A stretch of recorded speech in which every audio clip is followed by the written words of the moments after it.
Bonjour à toutes les personnes qui nous regardent ou qui nous écoutent. Bienvenue dans votre podcast Zbeul, un podcast dans lequel on parle de tout dans un décor chill, inspiré des années 70. Je suis No et aujourd'hui, je suis avec le superstar Lola. Lolux. Lolux, comment ça va Lolux? Eh ben écoute, ça va super bien. Présente-toi un petit peu là, en quelques mots. En quelques mots, alors moi c'est Lola, aka Lolux. Lolux. Je suis couturière, voilà.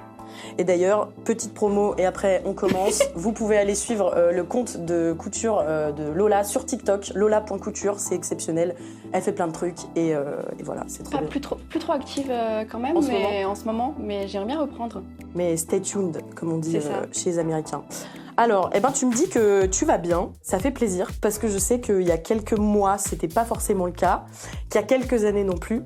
Et on a eu l'occasion d'en discuter parce que c'est quelque chose que j'ai traversé aussi. Et c'est justement le sujet qu'on a décidé d'aborder dans ce numéro. Et je suis très contente que ce soit toi aujourd'hui.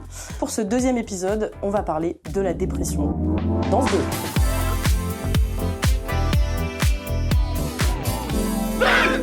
donc avant de commencer, je fais un petit trigger warning, comme on pourrait dire, dans le sens où on ne s'autoproclame pas psychiatre ou psychologue. On va juste partager notre expérience de la dépression, en sachant que, moi je sais qu'il y a eu un réel diagnostic il y a quelques années, il y a quelques temps là aussi, toi aussi je pense. Et voilà, qu'on n'invite pas à l'autodiagnostic du tout. Vous allez peut-être vous retrouver dans certains symptômes, dans certains trucs et tout. Ça ne veut pas dire que vous êtes en dépression, parce que c'est une maladie qui doit être reconnue, etc. Donc voilà, on n'invite personne à s'autodiagnostiquer. Exactement. Ok. Il y a les professionnels de santé pour ça. Et on va en parler. D'ailleurs, donc on va commencer. On va d'abord commencer par parler de justement à quel moment nous on a compris qu'on était dans cette situation de dépression. Ensuite, on va discuter un petit peu potentiellement des causes ou des raisons, s'il y en a. On va voir qu'il n'y en a pas toujours forcément, qui nous ont un petit peu poussés dans cette situation. Et enfin, on va quand même finir sur une touche positive et essayer de voir comment est-ce qu'on s'en est sorti, grâce à quoi, grâce à qui. Quand est-ce que toi, t'as compris la première fois que t'étais en dépression? Je pense que la première fois, j'ai pas forcément compris, parce que j'étais déjà très jeune. C'était au lycée. J'avais 16 ans et vraiment pendant une année c'était une catastrophe. J'avais perdu le goût à tout en fait. Je pouvais plus rien faire, c'était une catastrophe. Donc t'étais au lycée? J'étais au lycée la première fois, ouais. Okay. Et du coup à cet âge-là on comprend pas trop ce qui nous arrive, on se dit que c'est l'adolescence, que c'est qu'une passade, que ça va passer, voilà. Et qu'est-ce que concrètement t'arrivais, plus à faire, ou qu'est-ce que tu ressentais, Je me souviens d'être constamment mal dans ma tête. J'avais vraiment du mal à me lever le matin. Et ça a duré combien de temps, cette dépression? Ça a duré à peu près un an, ouais. Un an? Et il y a eu un diagnostic posé? T'es allée voir quelqu'un? Non, j'ai pas été suivie pour ça. Donc non, il n'y a pas eu de diagnostic forcément posé là-dessus. Donc est-ce que c'était ça ou pas? Mais tous les symptômes étaient là quand même. Ouais. Avec le recul. Donc incapacité, donc tu dis très compliqué de se lever le matin? Incapacité de manger. Manger aussi? Ouais. Et rapport à toi-même? C'était très compliqué, c'était une période où je me cherchais énormément et puis après ça on va peut-être en reparler plus tard, mais le terrain aussi familial. Et donc il y a eu d'autres fois ensuite? Il y a eu, oui, d'autres fois, après ma première vraie rupture. T'avais quel âge à peu près? J'avais 20 ans. Voilà. Première rupture amicale et amoureuse en même temps. Ok. Voilà, donc ça a été une catastrophe et pour s'en remettre, il y a eu du chemin, quoi. Et pour vraiment pouvoir se dire ah là ça va un peu mieux, mais voilà. Et qu'est-ce que concrètement, tu sais, toi tu me disais, parce que justement j'en parlerai un petit peu après, c'est que moi j'ai vécu 2 gros épisodes dépressifs en 2020 par là, quand j'étais à la fac, mais je vais pas trop en parler de cet épisode-là. Je vais surtout parler de l'épisode de cet été, là, l'été dernier, oui. Où globalement, je me rappelle, on s'est vu à cette période-là, j'étais en arrêt de travail, c'était terrible. Et on en discutait du fait que toi, tu ne pouvais pas te lever de ton lit quand t'avais 20 ans, là, justement. Impossible. Ou pendant, plusieurs semaines, t'étais clouée au lit. Plusieurs mois, même. Plusieurs mois? Ah oui, ça a été vraiment... Du coup, je suis retournée chez mes parents à cette période-là. Et ça a été... Mais je pouvais pas me lever... le matin, c'est vraiment la réalité, quoi. Exactement. T'as vraiment la réalité qui te revient à la tronche comme ça. Ouais. Et des angoisses. Alors, t'as les premières secondes où tu te réveilles, où ça va à peu près. T'es pas en réalisation. Et là, tu te prends un bus tous les matins quand tu te réveilles, quoi. Ouais. Et c'est pas... Du coup, je ne travaillais pas à cette époque, donc j'avais le luxe de pouvoir me rendormir derrière. Et en fait, c'était reculer à chaque fois pour ne pas avoir à se réveiller. Tu faisais beaucoup de siestes ? Oui. Ah oui. Et tu sais que j'ai vu que ça s'appelait les sommeils refuges, les siestes refuges. Ah oui. Où en gros, des gens qui font énormément de siestes, tu vois, je me rappelle l'année dernière, on était dans une période avec Manon, pareil, où tu sais, ça allait pas, et elle faisait beaucoup de siestes. Mais oui. Comme pour que le temps passe plus vite, et comme pour échapper quand même dormir, à pas mal dormir surtout pour ne pas penser. Pour ne pas penser, échapper à Dormir tes responsabilités, à la vie réelle et tout. Ouais, c'est vrai. Ouais. Et bon, après, personne n'aime se lever le matin. En vrai, il y a des gens qui aiment bien, tu vois, mais se lever le matin très tôt pour aller au travail, c'est chiant, on va pas se mentir. Très pénible, oui. Mais je comprends ce truc, tu vois, de justement l'année dernière, avant de me mettre en arrêt de travail, je sais que déjà quand je me couchais le soir, je me couchais dans un état pas possible, j'étais très anxieux, parce qu'il faut parler de l'anxiété aussi qui est, je pense, un peu liée à la dépression. Moi, je sais que quand je fais un épisode anxieux, juste après, j'ai un petit épisode dépressif. Et là, globalement, j'étais tout le temps anxieux, donc tout le temps déprimée, vraiment profondément déprimée, en fait, où je me sentais complètement submergée partout, tu vois. Je pensais au travail, je pensais à voir mes potes, je pensais au fait que j'habitais là et que je voulais pas habiter là. Et je pensais à plein de trucs et je me disais juste, je vais pas y arriver, en fait. Ouais, c'est ça. Et du coup, le matin, quand tu te réveilles, t'as mal dormi la nuit, t'as fait des cauchemars, t'as fait des crises d'angoisse, t'as le cœur qui palpite. Tu vois, où vraiment t'as l'impression que tout va imploser dans toi, tu vois, que tu vas exploser de l'intérieur. Et du coup, pour te lever le matin... Ah, mais ça va au-delà du fait que ce soit dur en général de devoir se lever le matin. Là, c'est limite... Impossible. Je vais pas dire peut-être impossible, c'est peut-être un mot assez fort, mais... Ouais, non, c'est très, très, très complexe. C'est un signe de... Tu veux pas affronter le monde, tu veux pas affronter ta réalité, tu vois. Et s'endormir aussi, parce que il y a aussi le problème de se lever, mais encore plus de s'endormir. Avec quand tu es dans cet état-là, c'est très compliqué. Ouais. Donc moi, je prenais des cachets pour dormir. S'endormir, puis je sais pas. En fait, il y a ça aussi, c'est qu'avec l'anxiété, tu penses tout le temps, tu penses. Et moi, c'était que des scénarios comme ça. Et on va parler de pourquoi après, parce que moi, je sais que il y a la raison qui m'a un peu poussée à tomber en dépression, même si je pense que j'ai, comme tu disais, un terrain familial ou un terrain fertile, en tout cas, qui fait que ça m'a propulsée dans le truc. J'avais le recul en plus, parce que la première en 2020, j'avais pas le recul et je me suis pas rendu compte que j'étais en dépression. Je me levais la nuit pour aller manger tout et n'importe quoi dans mon frigo. Donc il y avait les TCA qui allaient avec, les troubles du comportement alimentaire. Je pouvais pas me voir en peinture, je voulais pas aller à la fac parce que j'avais l'impression que ça servait à rien, que prendre les transports, ça me coûtait... j'avais des palpitations, rien que d'y penser, tu vois, une espèce d'angoisse comme ça de tout, et tu te sens comme une merde parce que t'arrives rien à faire, que t'as rien envie de faire. Exactement, oui. Et c'est un cercle vicieux comme ça. Et les troubles alimentaires, ça c'est un truc que j'ai eu et que je garde encore maintenant, quoi. Ouais. C'est-à-dire que les périodes où j'étais en très très forte dépression, parce que maintenant je peux le dire, sur le moment... Tu te rends pas forcément compte. On s'en rend... Ah si, je pense que cette fois-ci je m'en suis bien rendu compte, mais l'impression de manger ses émotions au final. Ouais. Parce que moi, si ça ne va pas, alors je sais que certaines personnes c'est autrement, mais moi si ça ne va pas, j'arrête de m'alimenter. Ah, t'arrêtes? J'arrête complètement de m'alimenter, et encore maintenant, j'ai ce réflexe de si j'ai la moindre contrariété dans ma vie, j'arrête de m'alimenter. Parce que voilà, je suis incapable de m'alimenter correctement, aussi de se doucher. Ça, compliqué. Je sais que c'est très très compliqué. Et pour l'estime de toi-même, c'est horrible. Et quoi. C'est là où tu te dis, il y a peut-être un souci, il y a peut-être un problème. Et aussi le truc de garder un appartement propre, rangé. Globalement, je pense que c'est le reflet de comment tu te sens aussi. Donc en fait, si tu vis dans un bordel pas possible, que tu fais pas le ménage, enfin moi je sais que l'année dernière... j'avais pas changé mes draps, je pense, pendant 7 semaines. Alors, il y a des gens que ça va pas choquer ici. Il faut changer ses draps. Franchement, les gars, allez, 3 semaines, 4 semaines, poussez pas. Là, ça faisait 7 semaines et c'était la première fois que ça m'arrivait. Et je me rappelle, Manon, elle est venue et elle m'a aidée. Et si elle m'avait pas dit, allez, viens, je t'aide à changer la couette, je l'aurais pas changé, en fait. Et Bah, pour la nourriture, c'est pareil. Et puis, tu vois, c'est ce que tu disais, t'arrêtes de t'alimenter, c'est que ça va pas. Moi aussi, je suis un gros bouffeur. J'aime bouffer, je veux dire, c'est trop bien de bouffer. Et là où l'année dernière, ça n'allait plus, c'était que rien que de penser à me faire à manger, c'était un effort. Mais c'est ça qui est très compliqué, je pense, pour les gens qui n'ont jamais vécu la dépression. Et en vrai, tant mieux pour vous. On n'est pas là non plus pour blâmer les gens et culpabiliser les gens qui n'ont jamais vécu de dépression. Genre, tant mieux, enfin, heureusement. Ils comprennent pas que chaque petit truc de la vie quotidienne devient un effort. Un effort Donc se faire à manger, tu ouais. vois. Moi, je me nourrissais purement, petite anecdote, de Danao.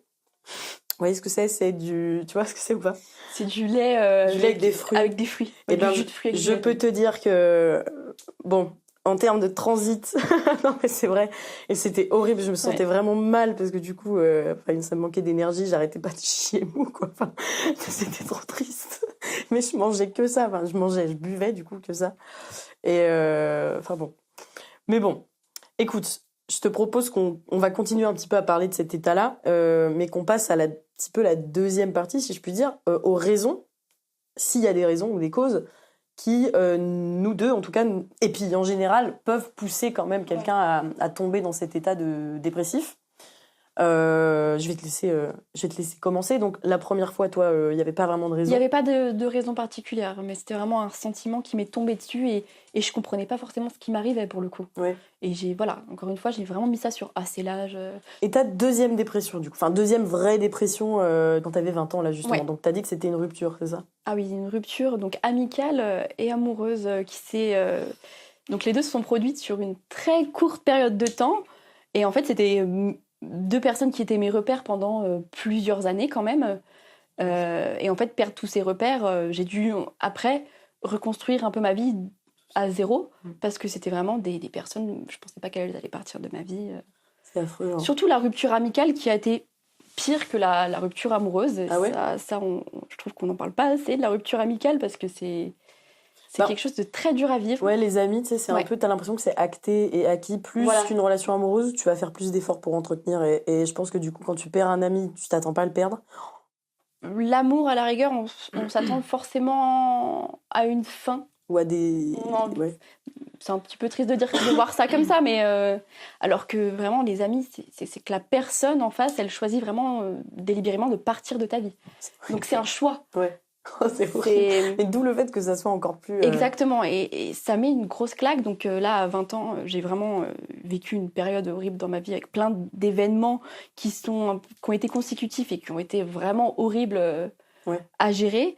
Et donc, après tous ces événements, j'ai dû me reconstruire petit à petit, reprendre les trucs basiques de la vie, de retrouver un peu ma voie, qu'est-ce que j'allais faire de ma vie... Continuer à avancer, quoi, en fait, tout simplement. Parce qu'il faut, et c'est hyper dur de se le dire, ça, tu vois. Pareil, la deuxième dépression dont je parle, c'était, en vrai, c'était dû à une rupture aussi. Donc, c'était l'été dernier. Et sur le moment, je pense que c'était une rupture qui s'est bien passée, en plus, tu vois. On est reparti vraiment de manière... Enfin, je vais pas dire qu'on est pas amis aujourd'hui, tu vois, mais je pense que si on se voit, ça se passe bien. Il n'y a pas de rancœur, il n'y a pas de rancune, il n'y a pas eu de trahison, il n'y a rien eu de trucs comme ça. C'était juste que fallait que ça s'arrête à ce moment-là, tu vois. Et je me suis dit, ça va très bien aller. Et en fait, je crois 1 semaine ou 2 semaines après, là, j'ai commencé à ressentir une vague d'anxiété qui montait. Le truc de plus avoir envie de rien faire. Et j'ai eu comme un ras-le-bol comme ça, général. Et comme j'avais déjà vécu ça il y a quelques années, pour des trucs, on en parlera peut-être un jour, je sais pas, mais pour des trucs beaucoup plus lourds, tu vois, de post-traumatique, etc., qui font que aussi, aujourd'hui, je pense que j'ai... Enfin, on m'a planté des petites graines comme ça pour avoir la tendance dépressive, tu vois, qui fait que quand il y a un événement comme ça où il faut, tu vois, gérer des émotions qui sont assez fortes, et ben j'y arrive plus. Et là, je voyais que je n'y arrivais pas, en fait. Et je me rappelle avoir un matin comme ça, et je me suis dit, non, mais en fait, je vais pas travailler. Genre, je peux pas aller travailler. Je peux pas affronter les collègues. Je peux pas affronter n'importe qui. Si tu veux, genre, foutez-moi tous la paix. J'avais le sentiment aussi que, tu vois, j'étais un fardeau pour Manon, j'étais un fardeau pour mes potes, j'étais un fardeau pour mon ex aussi, parce qu'on continuait de se parler, et je lui ai dit, mais faut qu'on coupe court à tout ça, parce que, en fait, moi, je peux plus. Et le truc de la rupture, c'est vrai que je trouve que ça te laisse un silence assourdissant comme ça, qui va avec la dépression, genre la solitude littéralement, ou que t'as l'impression d'être tout seul dans ta tête. Tu vois, et puis t'as l'isolement. complètement isolé. Vraiment, quand tu ne vas pas bien, on te propose. Alors, moi, on m'a proposé toujours de sortir, de faire des choses. J'étais incapable, sincèrement, de sortir de chez moi. Et donc, après, tu gardes un peu ce truc où les gens autour de toi gardent ce truc en tête de ah bah non, mais de toute façon, ça n'a rien d'inviter à sortir. Dans tous les cas, Soit elle elle voudra va pas, pas soit elle bien. va faire la Moi, gueule. on m'a souvent appelée la dépressive. Voilà. Mais ça, depuis assez longtemps, depuis même je dirais le collège, j'ai toujours été associée à quelqu'un qui déprimé, quoi. un peu toujours déprimé, un peu toujours avec beaucoup d'émotions négatives. Ouais. Ça m'a un peu collé à la peau depuis très jeune. La dépression, c'est vrai que pour les proches des gens qui sont dépressifs, en vrai, on n'en parle pas assez, mais c'est hyper compliqué à gérer, je pense, parce que tu vois, j'avais appelé mes parents, en vrai, on a une bonne relation, mais je les appelle jamais, à part quand ça va pas. Et là, je les ai appelés pour leur dire, mais en vrai, je peux plus aller travailler, je veux plus me lever, j'ai besoin d'aide, genre vraiment, j'ai besoin d'aide parce que j'en ai ras-le-bol, je suis submergée par tout, manger, me laver, tout, tu vois. Et je me rappelle descendre dans le salon, après être restée dans ma chambre, voir Manon, me sentir mal parce que je savais encore une fois que j'allais pas faire la vaisselle, que j'allais faire aucune tâche ménagère, que j'allais pas pouvoir me nourrir, que j'allais me plaindre, que j'allais pleurer, fondre en larmes. Il y a les plaintes. Ça, c'est un truc, mais on peut pas y échapper en fait. Mais moi, je me souviens, là, après vraiment, j'ai fait un burn-out il y a pas si longtemps que ça. Autre raison qui peuvent conduire vers la dépression. Voilà. J'avais pas envie que les autres, d'impacter les autres avec moi ce que je ressentais déjà. Tu te rends compte que, alors certes, tes amis ils sont là pour t'aider entre guillemets, faire du mieux qu'ils T'accompagner, peuvent, t'accompagner, mais c'est en aucun cas des aidants. C'est-à-dire que ce n'est pas des médecins, ce ne sont pas des médecins, ce ne sont pas des psychologues, et il faut aussi pas se reposer uniquement sur ses amis. Ça peut être hyper anxiogène en plus. Avec eux, ça peut être anxiogène pour eux aussi. Mais il faut pas que ça déteigne sur l'entourage. Moi, je sais que ma mère m'a beaucoup aidée, mais il y a un moment où en fait, je l'appelais tellement au téléphone parce que j'habitais pas dans la même ville qu'elle à ce moment-là, mais en fait, c'était invivable pour elle que je l'appelle vraiment, je sais pas, 4-5 fois par jour, quoi. Ouais.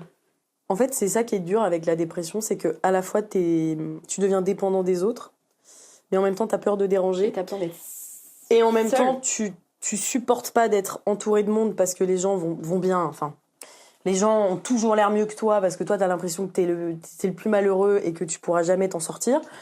Et en fait, c'est une espèce de truc comme ça où tu te sens profondément seul, entouré de gens qui essayent de t'aider mais qui peuvent pas faire plus que ce qu'ils peuvent, c'est-à-dire juste être là et t'écouter, et en même temps, tu vois, faut qu'ils se préservent. Enfin, tu vois, je sais que Manon, par exemple, qui vivait avec moi, et je pense qu'il y a eu des moments, elle me l'a pas forcément fait sentir, mais je pense qu'il y avait des moments où juste elle partait parce que sinon c'était trop en fait. Oui, c'était trop à gérer. Ouais. Et ça veut pas dire que les gens ils vous accompagnent pas, c'est juste que c'est trop dur à gérer, quoi, et que c'est anxiogène et que c'est tout le temps la même chose, et que je pense qu'au bout d'un moment t'es même impuissant. T'es impuissant, tu sais plus, oui, tu c'est sais. ça. Et même toi, enfin même moi en tant que dépressif, tu vois, je savais même pas vraiment ce que j'attendais. Tu vois, par exemple, j'envoyais des messages à mon ex, je lui reprochais des trucs. Elle me disait, mais enfin, je sais pas quoi faire pour t'aider parce que à la fois je t'envoie des messages, mais en même temps après je t'en envoie plus parce que un moment tu me dis qu'il faut, un moment tu me dis qu'il faut plus. Et même moi, en fait, je me rendais compte que je savais pas ce que j'attendais parce que j'étais juste complètement paumée. Et c'est ça la dépression, c'est que t'es seule, complètement paumée, que tu ne sais pas quoi faire, t'es désœuvrée, genre. Exactement. Et je me souviens pareil avoir eu avoir eu plein de phases vraiment dépressives depuis, on va dire, donc une dizaine d'années. Et à chaque fois, en fait, j'explique les ressentis à ma mère, dont je suis très très proche, et elle est totalement impuissante face à ce que je lui dis parce qu'elle ne comprend pas comment je fonctionne.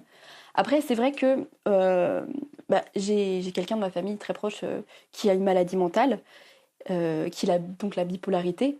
Et donc, j'ai vécu entourée de personnes qui sont soit dépressives, soit psychologiquement très qui ont des problèmes, enfin, vraiment. Des troubles psychiatriques, donc, en fait. On va dire que j'ai un peu normalisé ça. Et je voulais te demander, est-ce que ça a été facile pour toi d'accepter l'état dépressif au moment où tu l'étais ? J'ai jamais vraiment pris conscience de la gravité de la situation. Je me suis toujours dit que c'était normal. C'était normal. J'ai tendance à fuir donc un peu ce que je ressens, je mets tout sous le tapis comme ça. Oui. Je me choisis jamais vraiment, je me mets jamais forcément en premier dans ma vie. Je préfère penser aux autres que penser à moi en premier, ce qui n'est pas forcément la solution. Donc on va dire que je me suis habituée à aller mal et pour moi, ça fait partie de ma vie. Et alors, il faut pas le normaliser, c'est l'état de survie conscient, il est horrible en vrai. Ouais, mais il y a ce truc en vieillissant, de s'habituer à cet état-là. Ce qui m'a énormément aidée à m'en sortir, justement, c'est de reprendre la couture, que j'avais complètement arrêtée, mais du jour au lendemain. Faut savoir que c'est un truc que je fais depuis que j'ai 8 ans et qui m'anime, mais constamment. Vraiment, là, je mange couture, je dors couture. Enfin, c'est vraiment, j'y pense constamment. Et là, avec ces phases dépressives, j'ai complètement arrêté et j'étais incapable de toucher à une machine. Et du coup, j'ai repris la couture et là, je me suis dit, ah ouais, là, ça va mieux. Et de fil en aiguille, comme ça, j'arrivais à aller mieux grâce à la couture qui m'a un peu sorti la tête de l'eau. Pareil, j'avais mon blog de couture, les réseaux sociaux liés à ça. J'ai tout arrêté du jour au lendemain parce que j'en pouvais plus, en fait. J'étais incapable de me réexposer après. Et après, reprendre un rythme et se relancer, ça a été très compliqué. Et même encore à l'heure actuelle, je suis incapable de m'y remettre correctement. Ouais, complètement. Parce que ces périodes, elles m'ont tellement fait perdre confiance en moi que j'ai complètement arrêté en fait du jour au lendemain, sans donner de nouvelles ni quoi. Et c'est un peu un regret. Et il y a aussi du coup la culpabilité qui rentre en jeu. Sacré sentiment. Ça, c'est un truc qui est très prenant et que je vis au quotidien encore maintenant. C'est le fait de se sentir coupable, mais pour tout, tout et pour rien. Ouais, ça c'est un sentiment qui est dur à faire partir. Oui, et puis ça c'est pas que propre aux gens dépressifs. Non, pour le coup, la culpabilité, ça on pourrait en faire aussi un Mais du coup, épisode. Quand on a ce côté où on n'arrive pas plus à se gérer soi-même, on a vraiment ce truc de ouais mais je suis pas capable de faire ça quoi. Enfin, je suis pas capable de m'en sortir alors que non en fait tu vas pas bien, c'est pas propre à soi-même quoi. Mais c'est vrai que voir du monde aussi, c'est un truc qui m'a aidée. Quand j'allais à des brunchs créatifs, ça m'a aidée. Tu vois, et même si je ne faisais rien et que je ne parlais pas beaucoup avec les gens, j'avais la chance d'être entourée, tu vois.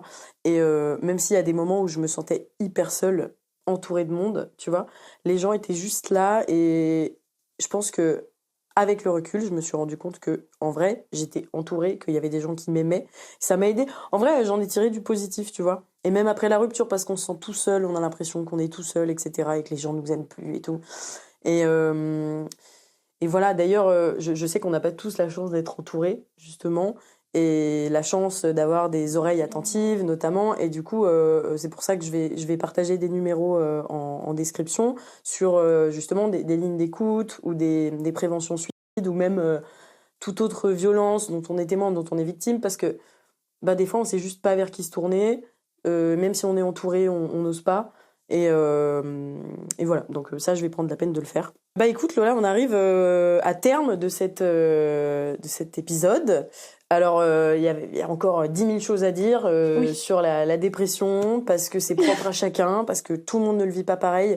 J'aurais pu inviter tellement de gens. Tellement de gens sur cet épisode-là, donc je suis contente que ça soit toi. Contente que tu m'aies choisi. La première, mais après peut-être qu'il y aura d'autres volets dépression, spécial dépressif, on sait pas, voilà. Bon, on en rigole aussi parce que là ça va mieux. Hein. Oui. Avec le recul. Mais bon, écoute, j'ai été très contente de t'inviter et pour clôturer cet épisode, évidemment, nous allons reprendre le jeu des 3 expressions. J'ai peur. Alors, concentre-toi bien. Ok. Tu vas me donner 3 expressions que tu peux dire pendant que tu baises. Voilà, on change pas une équipe qui gagne. Et quand tu vas chez le psy. Celui que je voyais avant, il prenait beaucoup moins cher. Ah non, mais je me sens pas bien, je préfère qu'on arrête là. Ah, j'ai vraiment envie de vomir là en plus. Merci à tous d'avoir écouté, d'avoir regardé cet épisode. J'espère que ça vous aura plu. Peut-être qu'on peut faire un épisode 2 sur ce même sujet avec quelqu'un d'autre. N'hésitez pas à nous le faire savoir dans les commentaires. Merci Lola d'être venue. Merci à toi. Je vous laisse son compte TikTok de couture si ça vous intéresse. Yes. Lola Couture, Lola.couture. Exactement. Sur TikTok. N'hésitez pas à aller me suivre aussi sur TikTok, sur Instagram et sur SoundCloud. D'ailleurs, l'avais pas précisé la dernière fois. Tout est dans la description. Et on se retrouve très bientôt pour un nouvel épisode, un nouveau thème, un nouvel invité exceptionnel. Bisous.